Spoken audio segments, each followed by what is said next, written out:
أشهد أن لا إله إلا الله وحده لا شريك له وأشهد أن محمدا عبده ورسوله أما بعد فأعوذ بالله من الشيطان الرجيم بسم الله الرحمن الرحيم الحمد لله رب العالمين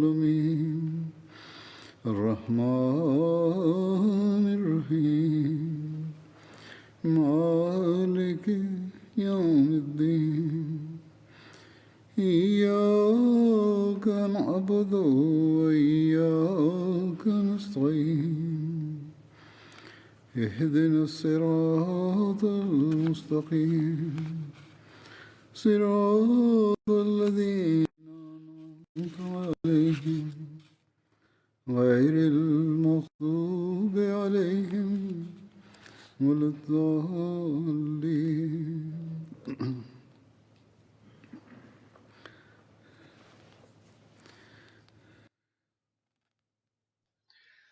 After reciting the Tashahhud, Ta'awuz and Surah Al-Fatiha, Hazrat Khalifatul Masih V, Ayyadahullah Ta'ala Binasrihil Aziz stated, the accounts from the life of Hazrat Umar radiyallahu ta'ala anhu were being narrated. With regards to the establishment of the Department for Qaza, i.e. arbitration, it is mentioned in a narration that Hazrat Umar formally established a Department for Qaza. The courts were established in all the provinces, and the qazis, i.e. the judges, were also appointed. Furthermore, Hazrat Umar legislated various injunctions related to the system of qaza, and the qazis, i.e. the judges, were appointed from amongst those who held expertise in the field of fiqh, i.e. jurisprudence. However, Hazrat Umar would not consider this to be enough. In fact, he would also test them and would set a substantial amount for their salaries, lest they issued a wrong decision.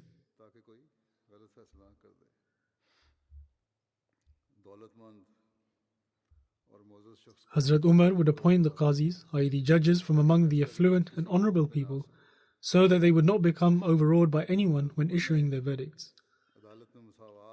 Hazrat Umar would always instruct to uphold equality and justice in the courts. On one occasion, Hazrat Umar had a disagreement with Hazrat Ubay bin Ka'b over something. Subsequently, Hazrat Ubay took his case to the court of Hazrat Zaid bin Sabit. Zaid invited Hazrat Umar and Ubay and showed great respect to Hazrat Umar. But upon this, Hazrat Umar stated that this is the first injustice you have committed. And after saying this, he went and sat next to Ubay. In other words, he stated that they were both present in the capacity of two equal parties in a case, and therefore should be considered as such and be given a seat next to each other, and it should not be the case that he be shown respect in a preferential manner.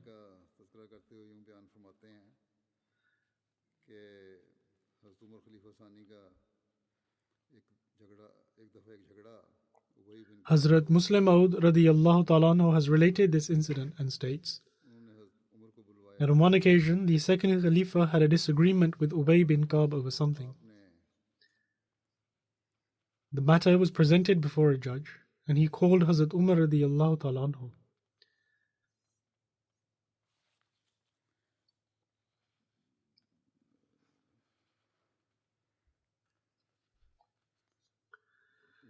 The judge called Hazrat Umar radiyallahu ta'ala anhu, and since he was the Khalifa of the time, the judge gave his seat as a mark of respect. Hazrat Umar, however, went and sat next to the opposing party in the case, and said to the judge that this is the first injustice you have committed, because at this moment in time there should be no distinction drawn between me and the other party.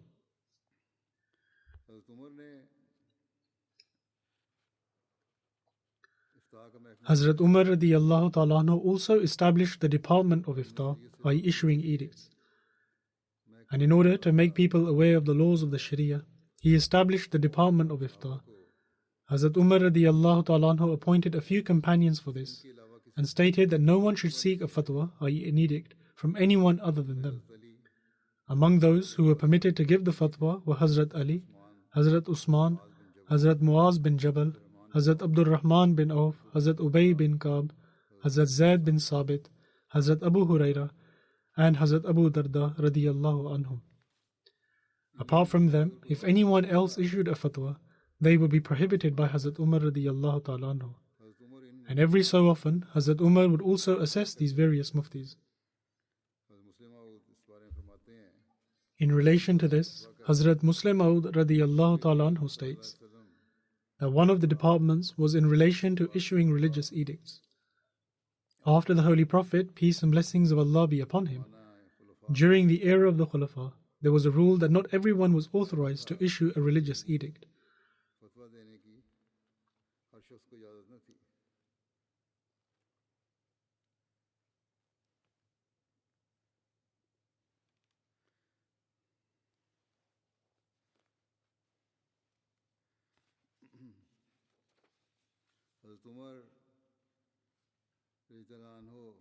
Hazrat Umar radiyallahu ta'ala anhu took great caution in this regard, so much so that a companion, who was perhaps Abdullah bin Mas'ud, and was a religious scholar and an esteemed individual, once informed the people of a matter, and this was also brought to the attention of Hazrat Umar radiyallahu ta'ala anhu. When Hazrat Umar radiyallahu ta'ala anhu came to know of this, he immediately questioned him and asked that, "Are you the Amir, i.e. the leader, or has the Amir appointed you to issue an edict as you please?" The fact of the matter is that if everyone is authorized to issue edicts, it can cause many problems and it can become a source of great trial for the public. And the reason for this is that at times there are two different edicts regarding the same matter and both are correct.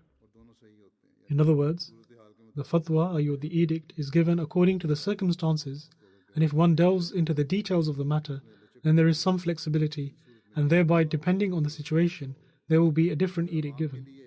However, this becomes difficult to understand for the general public as to how both edicts can be deemed correct, and as such they fall into trial. Similarly, Hazrat Umar radiyallahu ta'ala anhu also established a police department. In order to uphold the peace in the land, a police department was established by Hazrat Umar. And this department was given the authority over accountability, maintaining peace and security, and overseeing matters related to the marketplace, etc. In other words, to oversee whether or not people were correctly adhering to the guidelines, and also to help people receive their due rights if they were being usurped, and to oversee other official matters until they reached the judge.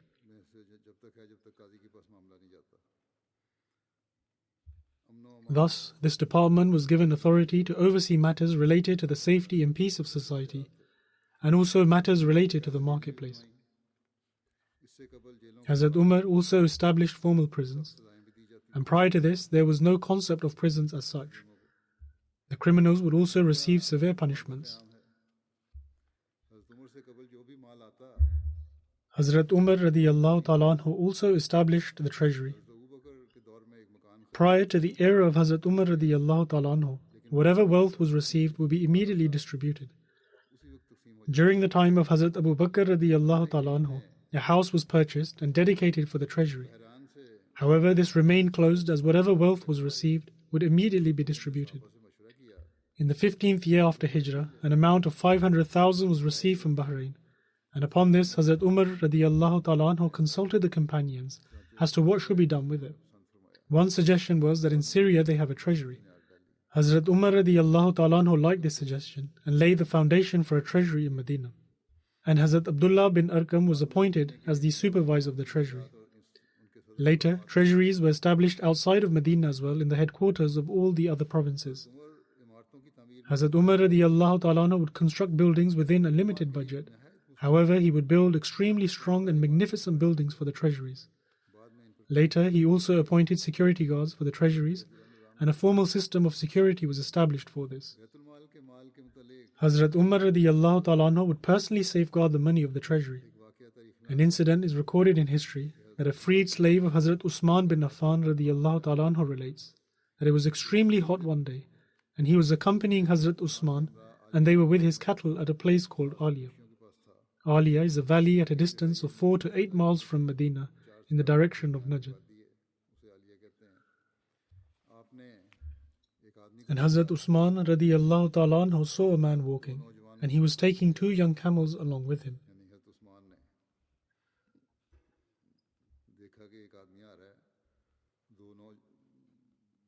Hazrat Usman radiyallahu ta'ala anhu saw that a man was walking and was taking 2 young camels along with him.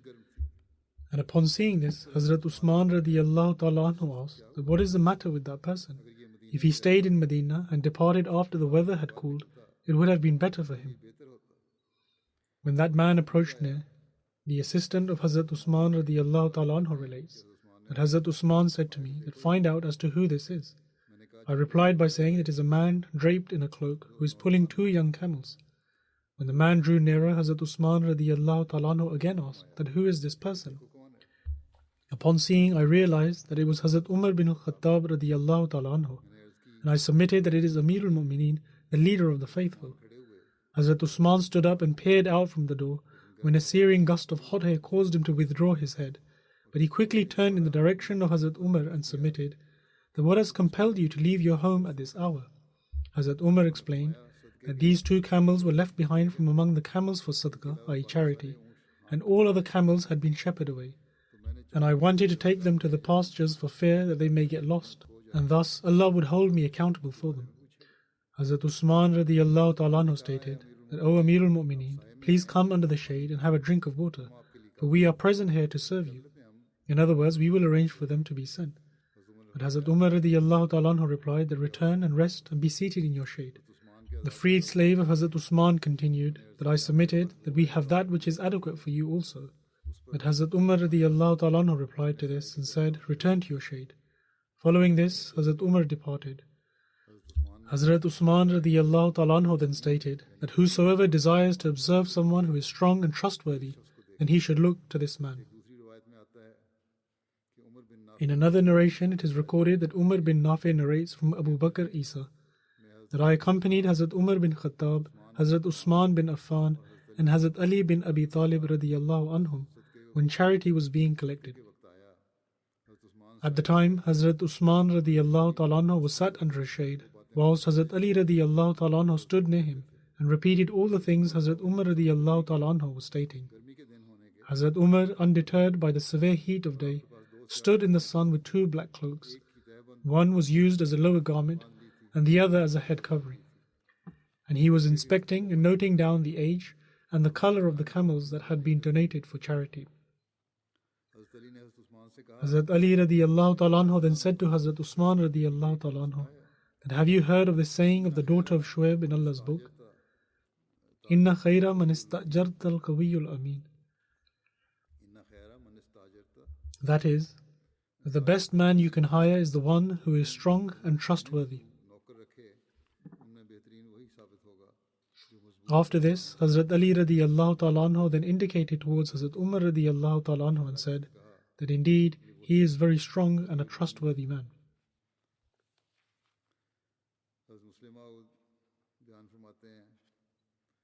Hazrat Muslim Maud radiyallahu ta'ala anhu narrates an incident related to this regarding Hazrat Umar radiyallahu ta'ala anhu. He writes that Hazrat Usman radiyallahu ta'ala anhu recounts that I was once seated in my quarters and the heat was so severe that it was difficult to even muster the strength to open the door. In the meantime, one of my assistants told me that there was a man walking outside in the scorching heat.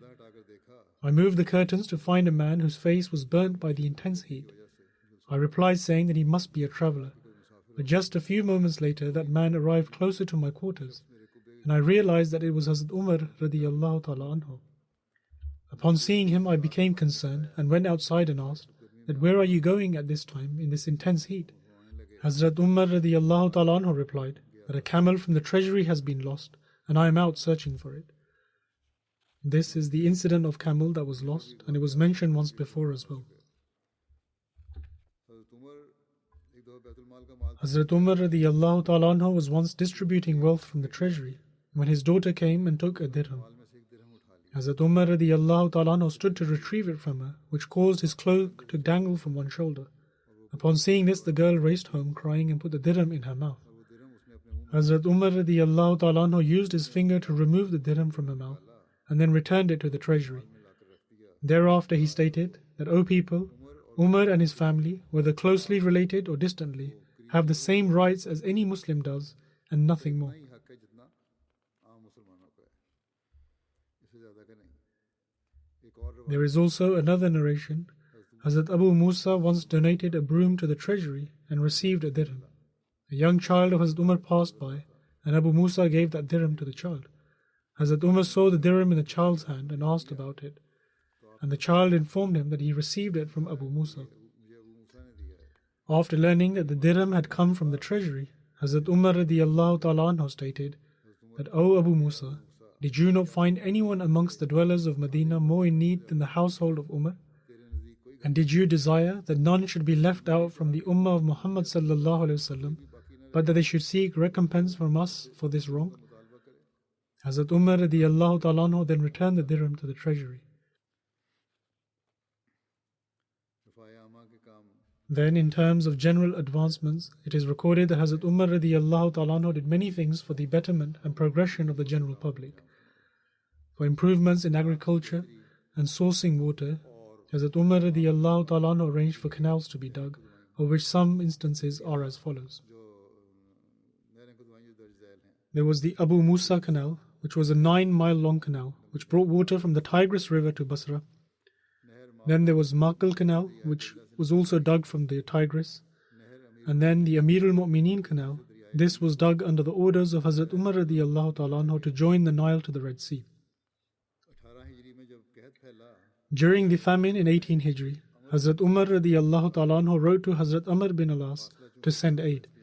There was a delay in the aid reaching Medina due to the great distance from Egypt.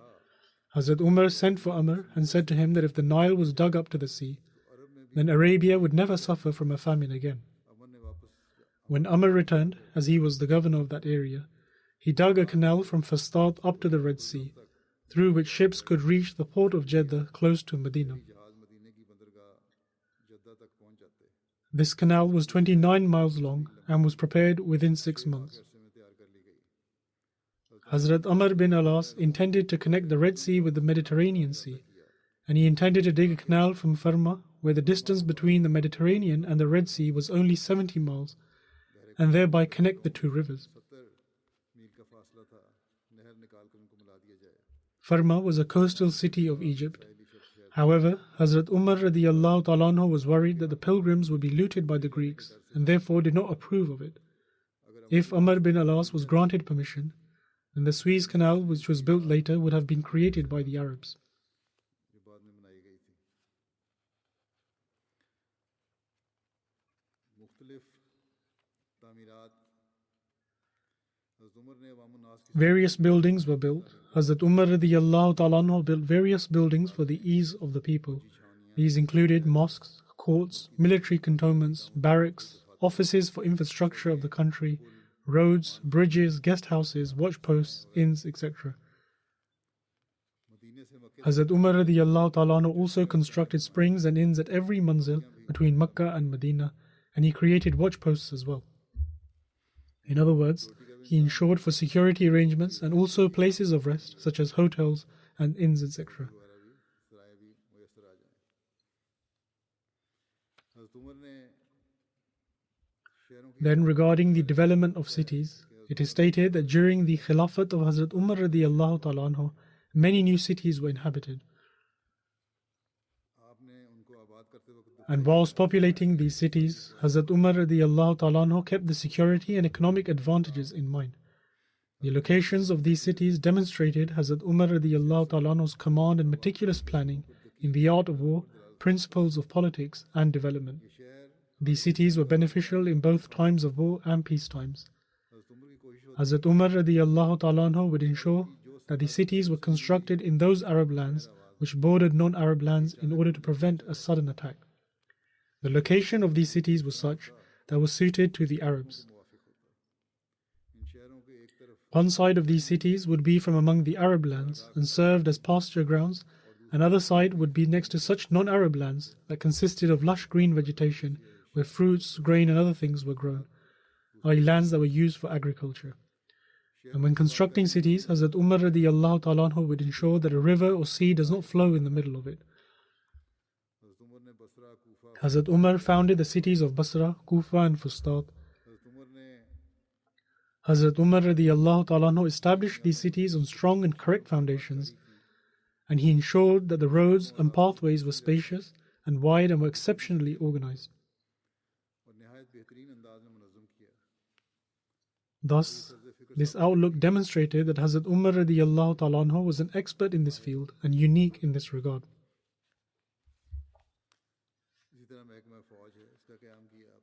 Similarly, Hazrat Umar radiallahu ta'ala anhu established a system for the army. Hazrat Umar organized the structure for the military, and he also ensured for registries to be made according to their ranks and also fixed their salaries. Hazrat Umar divided the army into two parts, one part that would regularly partake in battle, and the second part consisted of volunteers who would be called upon in time of need. Furthermore, Hazrat Umar radiallahu ta'ala anhu was extremely mindful of the training of the army and had issued strict orders that in occupied territories, the army personnel would not be involved in trade or agriculture. The army serving in the occupied territories were not to involve themselves in any trade or agriculture business, because if they did, there was a danger that they would lose their military prowess and skills.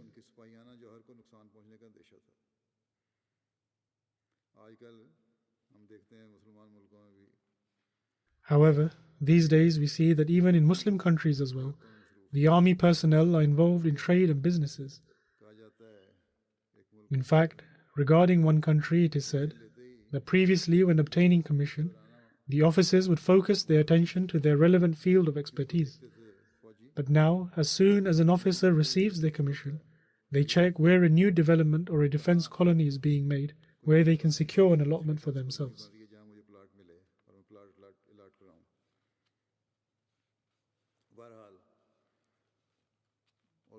And for this reason, their military prowess and skills are diminishing. Furthermore, it is mentioned that when attacking countries that had hotter and colder weathers, the climate would be taken into account, so that the army remain healthy and active, and their health not be adversely affected. Hazrat Umar radiallahu ta'ala anhu had issued strict orders for every person in the army to know swimming, and also to know how to use a bow and arrow, and be able to walk barefoot.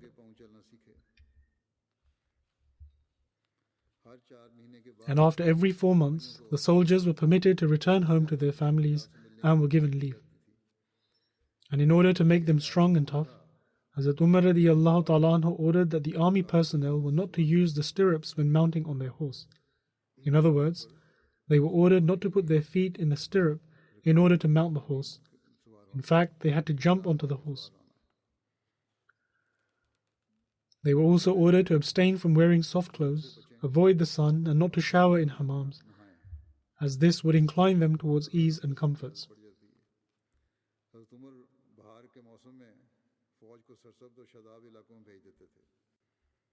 In the spring season, Hazrat Umar radiallahu ta'ala anhu would order the army to be sent to lush green areas, and the atmosphere and climate would be taken into account when building the army barracks, as this was important that the army be sent to lush green areas so that they would remain in good health owing to the clean atmosphere there.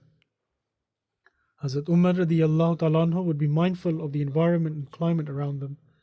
He also constructed military cantonments in every province, and a military base was established in all the main areas such as Medina, Kufa, Basra, Mosul, Fustat, Damascus, Homs, Jordan, and Palestine.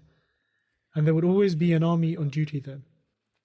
And every 4 months the soldiers would be granted leave, and at all times these military bases contained 4,000 horses which were looked after, and the legs of the horses were branded with the words Jayshun fi Sabilillah, meaning army in the way of Allah.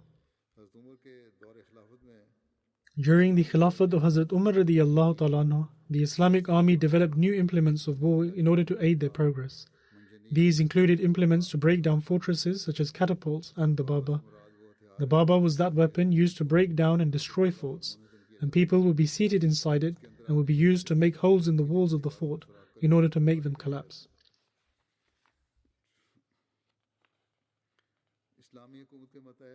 Under the Islamic government, the non-Muslims were granted senior positions, and it was not the case that only Muslims were given these posts. In fact, non-Muslims, and non-Arabs also held key positions. Hazrat Muslim Maud radiyallahu ta'ala anhu states that during the time of the Khulafa of the Holy Prophet, peace and blessings of Allah be upon him, despite the fact that various nations under the Islamic rule were not all living peacefully, but they were still granted their rights. Allama Shibli in relation to this writes that Hazrat Umar radiyallahu ta'ala anhu expanded the structure of the military in a way that there was no distinction between any nationality, nor was there religious bias. The part of the army which consisted of volunteers had thousands of Majusis, in other words, those who worshipped the fire or the sun. And they were included as part of the army and were given the same salaries as the Muslims. The Majusis were also part of the administration of the army as well. Similarly, he writes that Greek and Romans were part of the army and 500 of the soldiers were present at the time of the conquest of Egypt.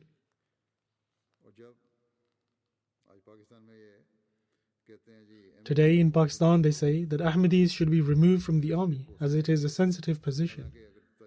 Whereas, if one studies history, they will find that Ahmadi army officers have offered the most sacrifices for Pakistan. But in any case, these are their own schemes. Then with regards to Hazrat Umar radiyallahu ta'ala anhu, it is stated that when Amr bin Alas developed the city of Fustat, he divided it up in quarters. And this fair treatment was also extended to the Jews, and during the conquest of Egypt, 1,000 Jews were present in the Islamic army.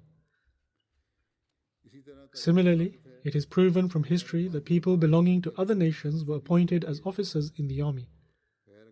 People belonging to other nations were even appointed as officers in times of war. In the time of Hazrat Umar radiyallahu ta'ala anhu, the Iranians were appointed as officers in the army, and their names are mentioned in history. Allama Shibli has mentioned the names of 6 officers. They are Siyah, Khusru, Shahriyar, Shirviya, Shahrviya, and Afrodin. These officers would be paid from the official treasury, and their names were also on the payroll. And after the 4 Khulafa, it is mentioned in history that in the time of Hazrat Muawiyah, a Christian by the name of Ibn Asal was the finance minister.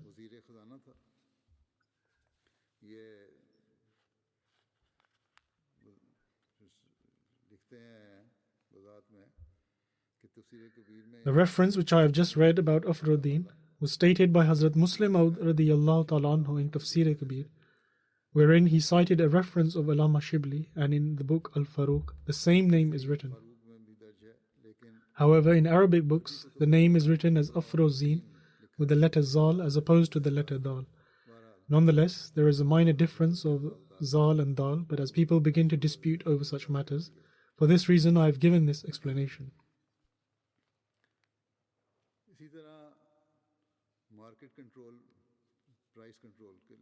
Similarly, the market control and price control was implemented as well, and Islam prohibited dropping prices through unlawful means, and this was enforced by Hazrat Umar radiyallahu ta'ala anhu.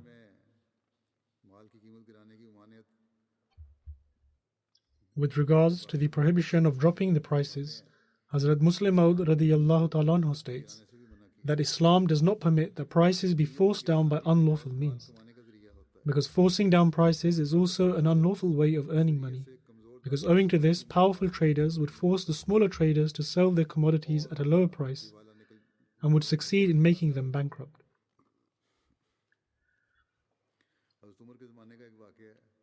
There is an incident in the time of Hazrat Umar radiyallahu ta'ala anhu that while inspecting the market, he came across a trader from outside of Medina who was selling dried grapes at such low prices that local producers and traders could not compete with.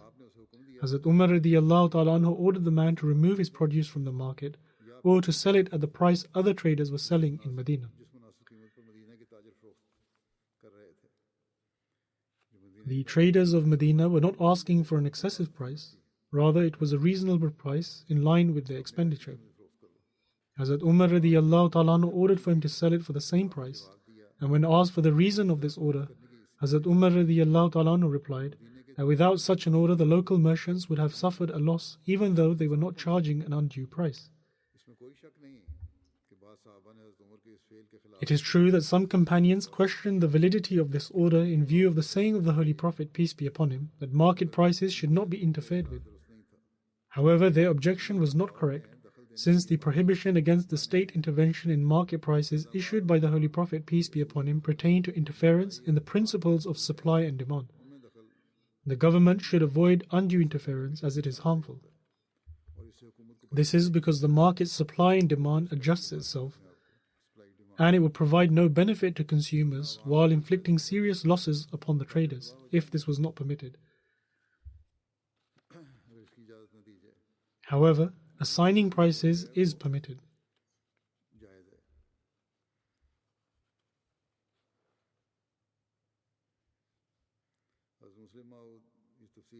Hazrat Muslim Maud radiyallahu ta'ala anhu has explained this in detail in another place as follows: that among the rights of the citizens is that the trade and dealings should not be adversely impacted. We find that Islam has not overlooked this right and therefore has prohibited one from increasing the market price and selling at a higher price.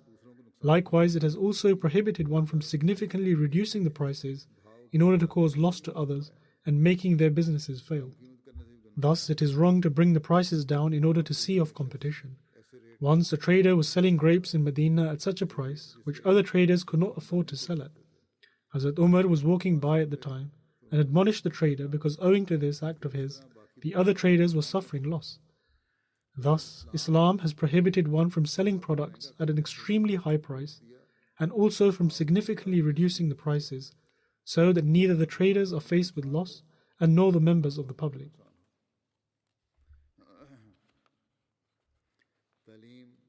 Then, in relation to organizing the education system, it is mentioned that Hazrat Umar radiyallahu ta'ala anhu greatly improved the education system.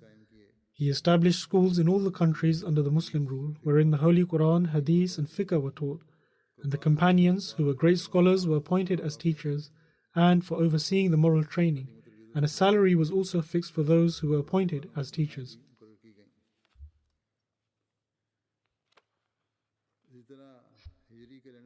Then, with regards to how the Hijri calendar was established, there is a narration of Sahih Bukhari which states that Hazrat Sahl bin Saad reported that the companions did not start the calendar from the time of the advent of the Holy Prophet, peace be upon him, and nor from his demise. In fact, they started the calendar from when the Holy Prophet, peace be upon him, arrived in Medina. In other words, after his migration. The commentator of Bukhari, Allama Ibn Hajar Asqalani, states that according to Imam Suhaili, the companions decided to start the calendar from the migration of the Holy Prophet, peace be upon him, based on the following words of Allah the Almighty: La masjidun ussisa ala taqwa min awwali yawmin. That is, a mosque which was founded on piety from the very first day. Thus, the meaning of from the very first day would be the day the Holy Prophet, peace be upon him, and his companions arrived in Medina. However, Allah has the best of knowledge. There are various narrations with regards to why there was a need to start the Hijri calendar. Hazrat Abu Musa wrote to Hazrat Umar radiyallahu ta'ala anhu and stated that they would receive letters from him, but they did not have any date on them. Upon this, Hazrat Umar radiyallahu ta'ala anhu gathered the people to seek consultation on this. Allama Ibn Hajar states that in Bukhari, the book of etiquettes, Hakim has related from Maimun bin Mehran that once a check was presented to Hazrat Umar radiyallahu ta'ala anhu which was only valid until Shaban. Upon this, Hazrat Umar stated that which Shaban does this refer to? The one that has passed, or the one that we are currently passing through, or the one to come? Following this, Hazrat Umar stated that they should form a calendar which everyone could remember. Ibn Sirin relates that once a person came from Yemen and mentioned that he had observed that in Yemen they had something which they referred to as a calendar, and they wrote down the particular year and the month. Upon this, Hazrat Umar radiyallahu ta'ala anhu stated that this was an excellent method and they should write it down like that as well. There are various narrations in regards to who started the Hijri calendar. According to one of the narrations, it was the Holy Prophet, peace be upon him, who instructed to note down the dates, and this began from the month of Rabiul Awwal. Hakim has written in his book Al-Aqlil that it has been narrated by Imam Shihab Zuhri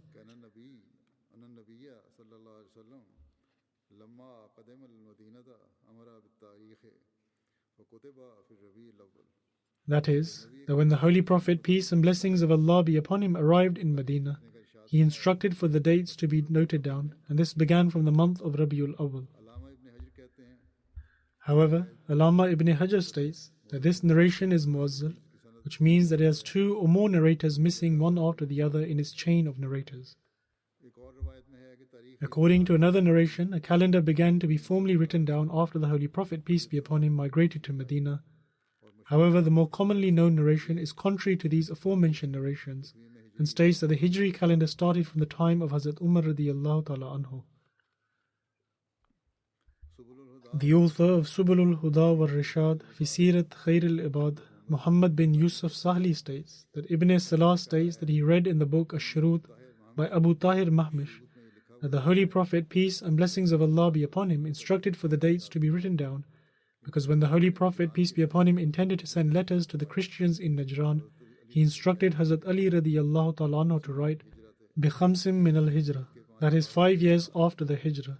Thus, in light of this, it was the Holy Prophet, peace be upon him, who was the first to write down the dates, and Hazrat Umar radiyallahu ta'ala anhu followed this practice of the Holy Prophet, peace be upon him. Then, according to another narration, it was Hazrat Ya'la bin Umayyah who started the practice of writing down the dates. And Imam Ahmad has narrated this, but the chain of narrators is broken between Amr and Ya'la. Then, according to the third narration, which is more commonly known, the Hijri calendar began in the era of Hazrat Umar radiyallahu ta'ala anhu's Khilafat. There are further details mentioned in relation to why the Hijri calendar began from the year of migration.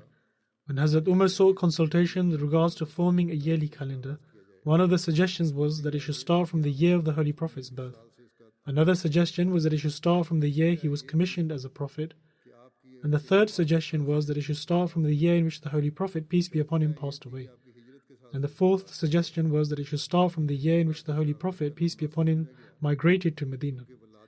It was ultimately decided to start from the year of migration because there was a difference of opinion in regards to the exact year in which the Holy Prophet, peace be upon him, was born and the year he was commissioned as a prophet. And the reason why they did not start it from the year in which the Holy Prophet, peace be upon him, passed away, because this had an element of grief and sorrow for the Muslims due to the Holy Prophet's demise. Hence, the companions all agreed to start from the year of migration. The companions started the year from the month of Muharram instead of Rabiul Awwal, because the Holy Prophet, peace be upon him, had decided to migrate in the month of Muharram. The Bayt-e Aqba Saniya had taken place in the month of Zulhijjah, and this was what eventually led to the migration. Thus, the first lunar month which appeared after the Bayt-e Aqba Saniya, and the Holy Prophet, peace be upon him, having decided to migrate, was the month of Muharram, and therefore it was deemed appropriate to begin the year with Muharram. Allama ibn Hajar states that to start the Islamic calendar from the month of Muharram was the strongest argument in his view. There are various opinions in relation to when the Holy Prophet, peace be upon him, arrived in Medina. The Holy Prophet, peace be upon him, would stop at different locations on the way and arrived close to Medina in 12 Rabiul Awwal in 14 Nabwi and 20th September 622 AD. According to some historians, the Holy Prophet, peace be upon him, arrived in 8 Rabiul Awwal, and there are some who state that the Holy Prophet, peace be upon him, left in the month of Safar and arrived in Rabiul Awwal. The Holy Prophet, peace be upon him, left Makkah on the 1st of Rabiul Awwal and arrived in Medina on 12th Rabiul Awwal. There are also various narrations in regards to when the Hijri calendar was established. According to some, it was in 16 Hijri, but we also find mention of 17, 18 and 21 Hijri as well. In any case, most of the people agree that the calendar was established during the era of Hazrat Umar radiyallahu ta'ala anhu. According to most historians, Abdul Malik bin Marwan introduced the first Islamic coin. Some of the historians of Medina have stated that the first Islamic coins were introduced in the era of Hazrat Umar radiyallahu ta'ala anhu. They would have the words Alhamdulillah, all praise belongs to Allah inscribed on them, and others had Muhammad sallallahu alaihi wasallam, the messenger of Allah, and there is none worthy of worship except Allah who is one. However, they did not completely discard the coins used from the era of the Persian rulers. According to a research, the first Islamic coins were introduced in 17 Hijri in Damascus during the era of Hazrat Umar radiyallahu ta'ala anhu, but they would contain the image of the Byzantine kings and Latin inscription on them. And according to another narration, it was in 28 Hijri during the era of Hazrat Usman radiyallahu ta'ala anhu that a purely Islamic coin was used. Initially, in the Persian lands, the original coins were used, and they would have the image of the Persian kings on them, but the words "in the name of Allah," i.e. Bismillah, would be inscribed on them in Kufic script. Then, with regards to the projects started by Hazrat Umar radiyallahu ta'ala anhu, which are known as Awaliyat Faruqi, Allama Shibli Nomani writes in his book, Al-Faruq, that all the various projects that were started for the first time by Hazrat Umar radiyallahu ta'ala anhu have all been listed by the historians and are known as Awaliyat. In other words, they were initiated by Hazrat Umar radiyallahu ta'ala anhu, and they are as follows. Hazrat Umar established the Baitul Mal, i.e. treasury. Number 2, he established courts and appointed judges. Number 3, he established the system of recording the dates and years, which continues even till today. Number 4, he assigned the title of Amir al-Mu'mineen, i.e. leader of the faithful, for the Khalifa of the time. Number 5, he established an official department for the army. 6, he fixed salaries for the volunteers. 7, he established an official department for the treasury. Number 8, he established a system of measuring and surveying the lands. Number 9, he conducted a census. Number 10, he started the system of canals. Number 11, he inhabited the various cities such as Kufa, Basra, Jazira, Fustat, Mosul, etc. Number 12, he divided the conquered lands into various provinces. Number 13, he established the system of Ashur, a tax at the rate of 110. Ashur was initiated by Hazrat Umar radiyallahu ta'ala anhu, and it came about when the Muslims would travel to non-Muslim lands for trade, and they would be charged a tax at the rate of 110, which was the rate that was set there. Hazrat Abu Musa Ashri informed Hazrat Umar radiyallahu ta'ala anhu of this, and Hazrat Umar radiyallahu ta'ala anhu then instructed that those traders who would come to the Muslim lands should also be charged tax at the rate of 110. Number 14, the tax was fixed on whatever was produced from the rivers, and tax collectors were appointed for this. Number 15, he gave permission for those traders who belonged to a country with whom the Muslims did not have any treaty with to enter the Muslim lands and engage in trade. Number 16, he established a system of prisons. Number 17, he initiated the punishment of durra, a form of cane. Number 18, he established the practice of doing rounds in the night and assessing the conditions and circumstances of the public. Number 19, he established the system of policing. Number 20, he established various army barracks. Number 21, he distinguished between the Asil and Mujannis breed of horses, which was not previously done in the Arab land. 22, he started a system of reporting. 23, he built rest houses for those traveling from Mecca to Medina. 24, he established allowances for the orphans. 25, he built guest houses in various cities. 26, he established a rule that an Arab cannot be made a slave even if he is a disbeliever. Number 27, he established allowances for those Christians and Jews who are facing impoverished circumstances. 28, he established offices. 29, he assigned salaries to the teachers in schools. Number 30, he insisted that Hazrat Abu Bakr should start to compile the various manuscripts of the Holy Quran in its correct order, as taught by the Holy Prophet, peace be upon him, and he completed this task under his supervision. 31, he established the rule of Qiyas, i.e. the deduction of legal prescriptions from the Quran and Sunnah by analogical reasoning. 32, he established the system of all, which was to include certain people into the share of inheritance. 33, he established the Tarawih prayer to be performed in congregation. And 34, he considered giving 3 divorces at once as talaq-e-bain, i.e. complete separation. However, he did this as a punishment for those who engaged in this practice. 35, he instituted 80 lashes for indulgence in alcohol. 36, he prescribed zakat on horses used for trade. 37, he instated zakat upon the Christians of Banu Salib instead of jizya. 38, he initiated the system of devoted service. 39, he brought everyone to a consensus regarding the saying of takbir 4 times during the funeral prayer. Generally, the prescribed way is saying 3 takbir, or 4 if one counts the first until the last before saying salam.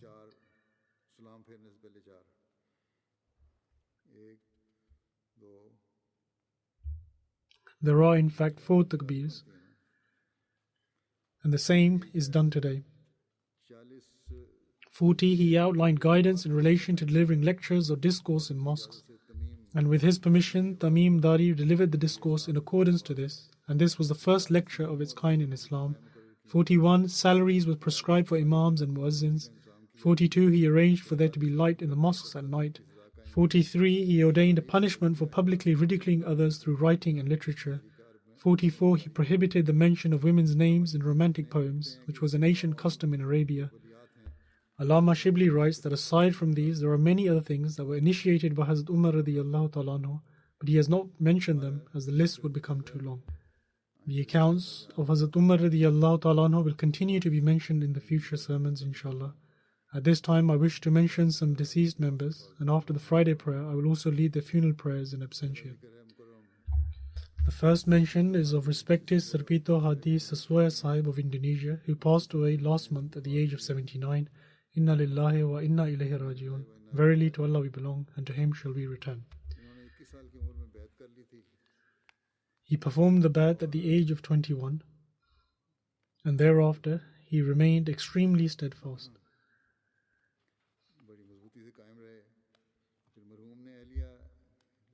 He is survived by his wife and 8 children, and one of his sons is currently serving as a missionary. The deceased served as the president of the local community on several occasions. He also served as a qazi, a judge in Darul Qaza, Indonesia. He had a keen interest in tabligh and would actively carry out tabligh. No matter the circumstances, his passion for tabligh never subsided. His son, Arwan Habibullah, who is a missionary, says that on several occasions it so happened that he would leave his motorcycle at someone's home and would travel many kilometers by foot for the purpose of tabligh, and he would have to cross rivers and rocks in order to reach other villages, thus making the journeys very difficult. My father was a hard-working man, and when he was working as a teacher, he requested the school's principal to be allotted 4 days for teaching. In other words, whatever classes there were for school should be completed in 4 days, and that he be given leave on the rest of the days so that he could have more time for tabligh. Upon finishing from school on Thursday, he would go straight for tabligh and would return home on Sunday evening, or sometimes even on Monday morning. Bisharat Ahmad Sahib, who is a missionary, writes that 10 local jamaats of the community in Wonosobo region of central Java were established through him. And no matter the circumstances, he made sure to offer the Tahajjud prayers. He met people of all backgrounds with great respect and kindness. Once he said that I wish to continue the work of tabligh until my final days. This is the key to my happiness and health. Ahmad Hidayat Sahib, who is a missionary, says the deceased was a very courageous preacher. He never felt afraid when he received threats from opponents and would firmly stand up to them. May Allah the Almighty treat him with forgiveness, bestow His mercy upon him, and elevate his station.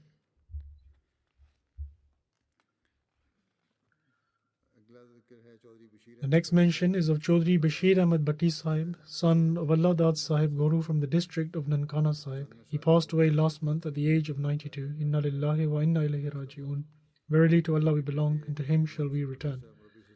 His son is Muhammad Afzal Bhatti Sahib, who is a missionary in Tanzania. He says that he was a born Ahmadi. He was regular in prayers and fasting, and he was equitable and eloquent in speech. He had a profound love for Ahmadiyyat and Khilafat. He began attending the Jalsa Salanas in Qadian from a young age. In his village, people greatly feared those who would be involved in the practice of charms and amulets to ward off evil, as this is quite common in our countries. And so he would tell them that there is no reason to fear such people, for they cannot cause you any harm against the will of Allah the Almighty. However, the people from the village would respond to him saying that you are Ahmadi and you don't believe in these things. That's why they cannot harm you, but we fear them. In 1953, when disorders began, the opponents of Ahmadiyyat held riots in our area in which they planned to burn the homes of Ahmadis.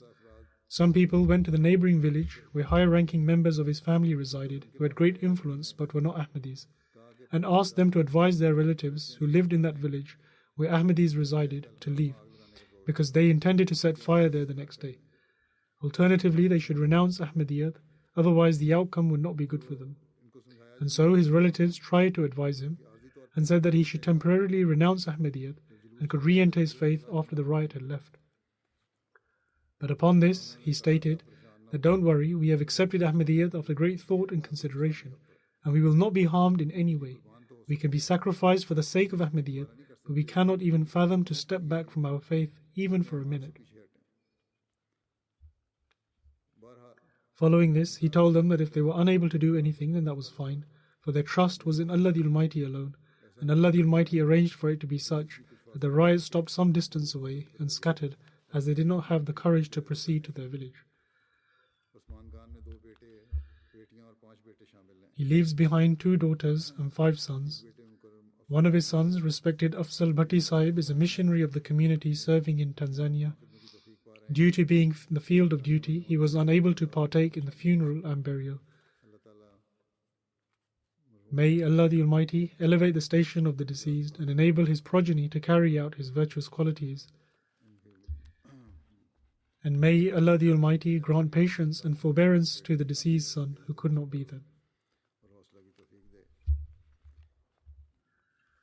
The next mention is of Hamidullah Khadim Malli Sahib, son of Chaudhry Allah Rakha Malli Sahib from Darun Nasr Gharbi, Rabwa. He passed away at the age of 82. Inna lillahi wa inna ilayhi raji'un. Verily to Allah we belong, and to Him shall we return. He was the grandson of Chaudhry Allah Bakhsh Sahib, a companion of the promised Messiah alayhi salatu wassalam, and the father of Nasrullah Malli Sahib Shaheed, a missionary of the community. The deceased was regular in prayers and fasting, simple, honourable, caring for the poor, and a sincere and loyal Ahmadi.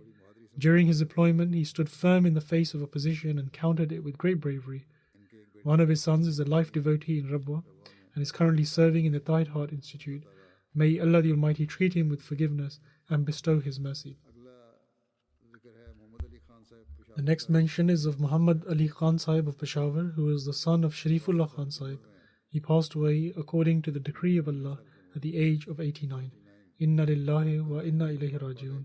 Verily to Allah we belong, and to Him shall we return. By the grace of Allah the Almighty, he had devoted 1/8 of his wealth as a Musi. He is survived by 3 daughters and 7 sons. One of her daughters is Salima Sahiba, wife of Burhan Sahib, who resides here in Islamabad.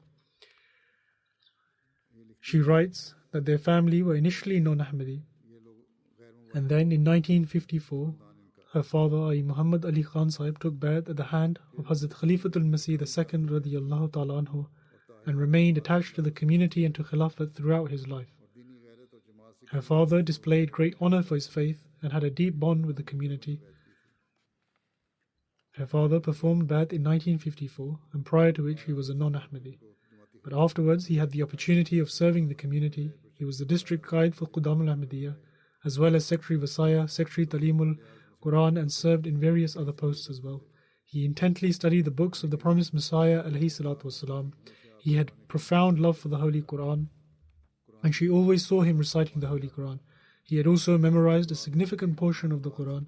He was devoted to worship. He was very virtuous, hospitable, and honest and straightforward person. He constantly recited Durood Sharif, i.e. invoking salutations upon the Holy Prophet, peace be upon him. He would also help others financially. Once one of his non-Ahmadi relatives said to him that if he left Ahmadiyyat, he would be ready to completely sacrifice himself for him. She says that her father responded to him by saying that what need do I have for your sacrifice when I myself have already been sacrificed? Now you ought to listen to me and accept the promised Messiah alayhi salatu wasalam, for he who was to come has arrived, so reform yourselves by accepting him. But in any case, that relative did not pay any heed, and eventually all of his relatives left him. Yet day by day the deceased continued to increase in his connection with the community. May Allah the Almighty treat him with forgiveness, bestow His mercy, and elevate his station. The next mention is of Sahibzada Mehdi Latif Sahib of Maryland, USA, who passed away at the age of 87. Inna lillahi wa inna ilayhi raji'un. Sahibzada Mehdi Latif Sahib was the grandson of Hazrat Sahibzada Abdul Latif Shaheed Sahib radiyallahu ta'ala anhu, and the son of the late Sahibzada Muhammad Tayyib Latif Sahib. By the grace of Allah the Almighty, the late Sahibzada Mehdi Latif Sahib was a Musi. He had extensively studied the books of the promised Messiah alayhi salatu wasalam. He was regular in offering the 5 daily prayers, as well as the Tahajjud prayers. He had great love for Khilafat. He was very humble and of simple nature, and he had a passion for Tabligh and would always advise others to take part in Tabligh. May Allah the Almighty grant him His forgiveness and bestow His mercy upon him and elevate his station. The next mention is of Faizan Ahmed Samir, son of Shehzad Akbar Sahib. Shehzad Akbar Sahib is a worker of the Private Secretary Office in Rabwa, and his son passed away due to COVID-19 at the age of 16. Inna lillahi wa inna ilayhi raji'un. Verily to Allah we belong, and to Him shall we return. He was a very intelligent, quiet, and honourable child. He was part of the Waqf-e-Nau scheme. He focused on his studies and would not involve himself in unnecessary activities. In fact, he did not even participate that much in sports. He was extremely well behaved, and aside from school, he would spend most of his time at home. May Allah the Almighty grant patience to the parents of the deceased. His maternal grandfather, Khwaja Abdul Shakur Sahib, has also served the community for a long time. May Allah the Almighty grant him his forgiveness and elevate his station.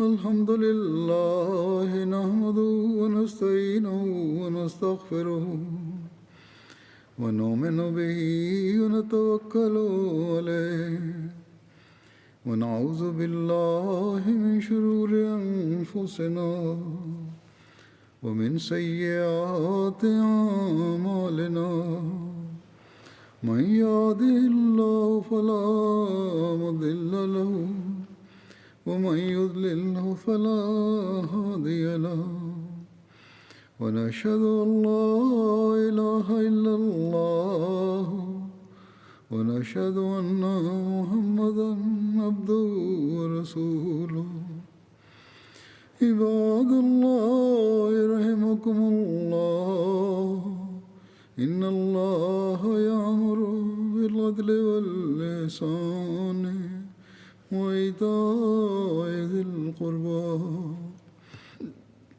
وينهى عن الفحشاء والمنكر والبغي يعظكم لعلكم تذكرون اذكروا الله يذكركم وادعوه يستجب لكم ولذكر الله أكبر